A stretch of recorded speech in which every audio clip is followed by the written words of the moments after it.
Hello guys, welcome back to Good Clean Reads. I'm really glad you're here for today's book review of Pride and Prejudice. I was not expecting to like Pride and Prejudice because I'm just not a huge romance fan.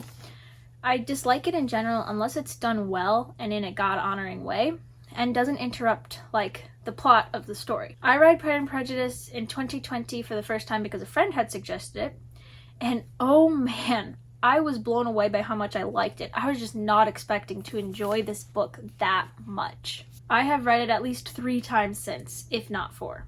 One of the things I really liked about Pride and Prejudice was the humor. This book was hilarious. I mean, it's not written to be comedic, but it kept me chuckling as I read it. It was hilarious, and I loved Jane Austen's wit.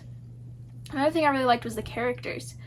I was not expecting to really root for Elizabeth and Darcy, but I started to. I liked their back and forth banter. I liked how they started to care for each other in the end.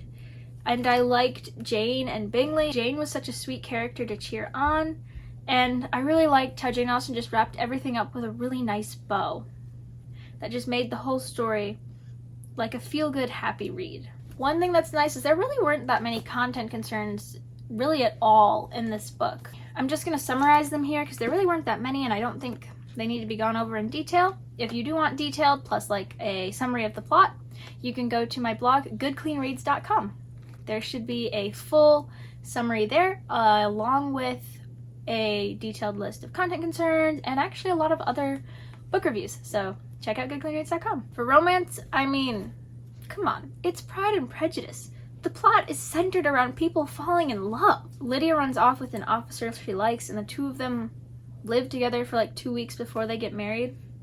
That's the worst of the romance that happens. There's like no touching really except dancing. Someone will occasionally comment that someone has an exceptionally fine figure, and when one character is trying to get Mr. Darcy to like her, she walks around the room to show off her fine ability to walk. He calls her out on it.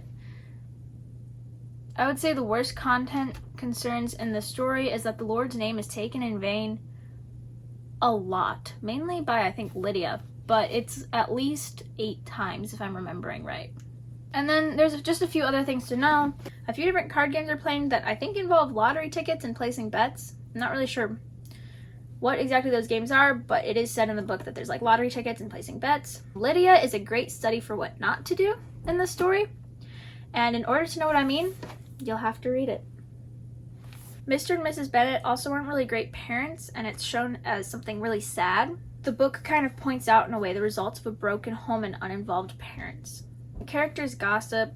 Really, that's the extent of the content concerns. There really wasn't much, but I loved this book, and as you were reading it, you could really see the world Austen was trying to create. It made you want to visit Pemberley, and it made you want to meet the characters and get to know Elizabeth and Darcy and Bingley and Jane. It made you want to laugh at the ridiculousness of Mr. Collins and his pompous attitude.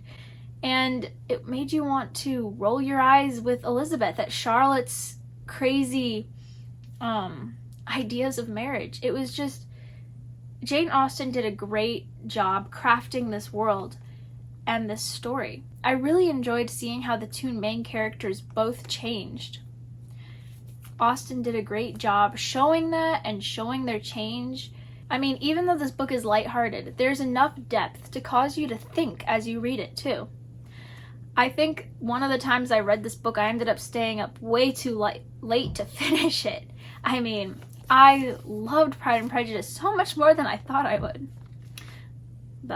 So, read it and tell me what you think of it if you do. Thank you so much for watching this video. I hope you enjoyed it and appreciated the review. If you want more book reviews or want to see a full list of content concerns and a summary of the book and just everything like I've said here, detailed, you can go to my blog, goodcleanreads.com. There's also discussion questions there if you want to read the book with your group or even just as a family. I'd also appreciate it if you would like the video, share it with friends, subscribe to my channel. Thank you so much and bye!